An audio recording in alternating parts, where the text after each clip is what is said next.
नमस्कार दोस्तों, मेरा नाम है Shivam and welcome to uncovering facts. आज की इस वीडियो में हम हिजबुल्ला और इजराइल के बीच चल रहे युद्ध के बारे में चर्चा करेंगे। साथ ही क्षेत्र में जो रिसेंट डेवलपमेंट्स हुई हैं उनके बारे में चर्चा करेंगे और क्षेत्र की स्टेबिलिटी के लिए क्या-क्या चीजें जरूरी हैं उस पर भी ध्यान आकर्षित करेंगे। So let's begin. दोस्तों, हिजबुल्लाह एक आतंकवादी संगठन है जो कि लेबनान में स्थित है। इसे कई सारे यूरोपीय देशों ने और एशियाई देशों ने भी एक आतंकवादी संगठन घोषित कर रखा है। ये अक्सर इजराइल के साथ विरोध में रहता है और कई कारणों की वजह से इनके आपस में संघर्ष चलते रहते हैं।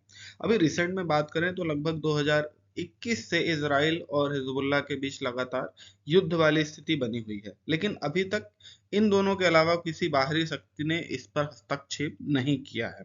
अब इस पे जो अ, कारण क्या हो सकते हैं, इसमें कई राजनीतिक और आर्थिक कारण शामिल हैं, जिसमें ये भी कह सकते हैं कुछ वैचारिक मतभेद भी है और पावर स्ट्रगल भी शामिल है।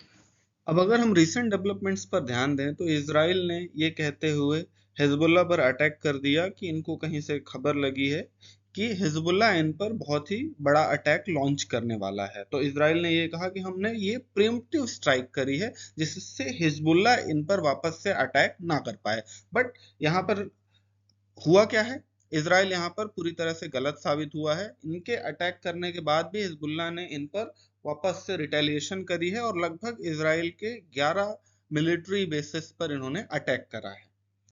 अब यहाँ पर अगर हम देखें तो हिजबुल्लाह ने क्या कहा है, हिजबुल्लाह ने ये कहा कि इन्होंने अपना ये अभी फर्स्ट फेज शुरू किया है, मतलब first phase of their strike इन्होंने कंप्लीट कर लिया है। इससे ये समझ में आता है कि भविष्य में हिजबुल्लाह वापस से इसराइल पर अटैक करेगा।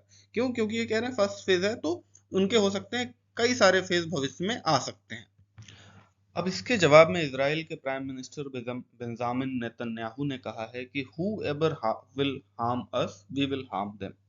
तो ये एक बहुत ही स्ट्रांग रिप्लाई इसराइल की तरफ से आता हुआ दिख रहा है और इससे ये समझ में आ रहा है कि अभी ये जो दोनों के बीच का संघर्ष है ये खत्म नहीं होने वाला इतनी